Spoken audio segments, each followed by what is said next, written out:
Okay, so just going to go through a little quick demonstration of the RDL, the Romanian deadlift, or it could easily be called reverse deadlift because you start with the bar up and lower to the ground instead of picking it up off the ground first.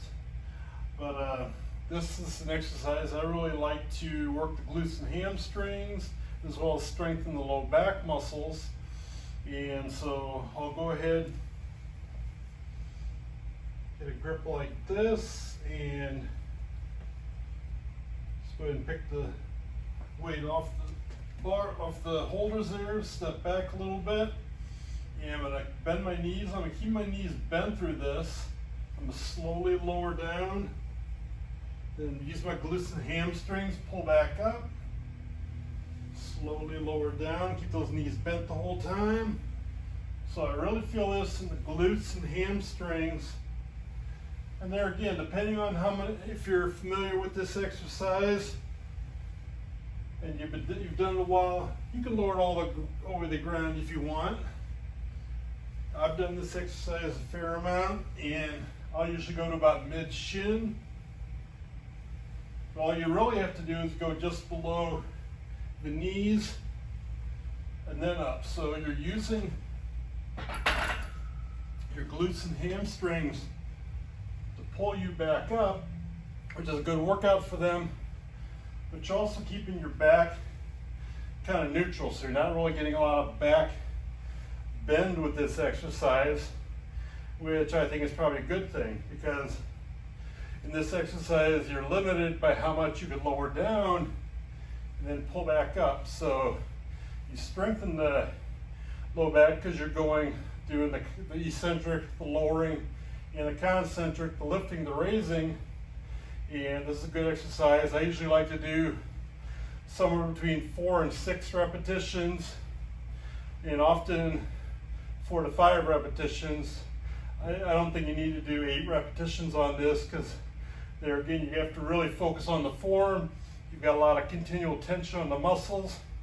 So using, weight, you can do good form for 5 reps, possibly 6 is good. Now I like to just do however, 3 to 4 sets of this, along with whatever it is I'm doing with my leg workout. But if I do decide I want to, use more weight, and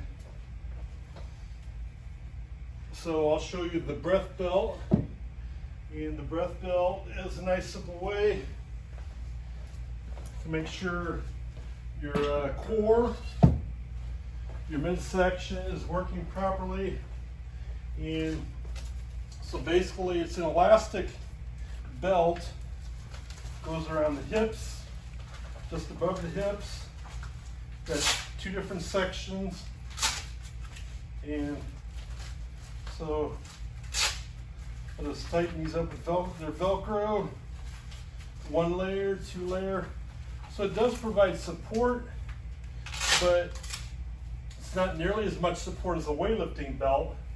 So for me, I don't lift super heavy, so I don't really, in my mind, need a weightlifting belt. This is enough support as I need, but this lets me move as opposed to just holding me rigid. So when I do the exercise with the breath belt, it feels like, okay, it keeps, lets me know I'm supposed to stay tight and strong through here with a little bit of support, but also just lets me move is the way I want to. Okay, a little bit more weight now. Nice and slow down, knees bent, pull back up.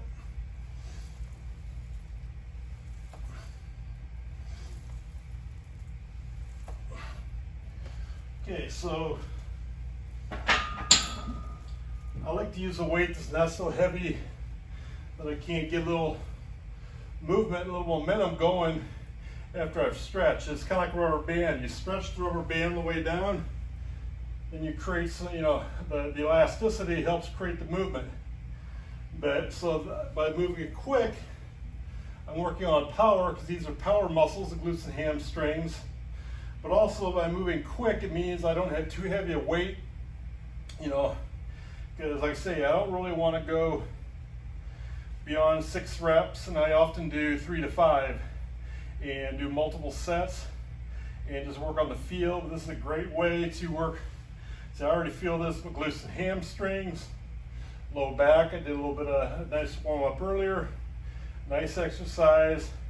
Like I say, I prefer to keep the reps low, 3 to 5 or 3 to 6. But great way to strengthen glutes and hamstrings, along with your low back, and as well as your grip. And if you choose to go real heavy, you can use something to assist with the grip, because like I say, the grip is your limiting factor. Otherwise, it's a nice way to strengthen and work your grip. You have to hold there that continuous tension the whole time. So I prefer to not use any grip assist with this. Just there again, strengthen the grip, strengthen all those muscles in the mid upper back, lower back, and down here. And obviously the calves are still working, helps provide stability with this. But like I say, when I pull, I'm trying to push my feet through the floor as I pull, keeping those knees slightly bent. The knees slightly bent gets more of the glutes, versus if I just had a very soft lock. Now I'm getting much more hamstrings. Which isn't necessarily bad, but I prefer to work the glutes with the hamstrings. A little bit more of a knee bend, a little more glute work, glute activity that way.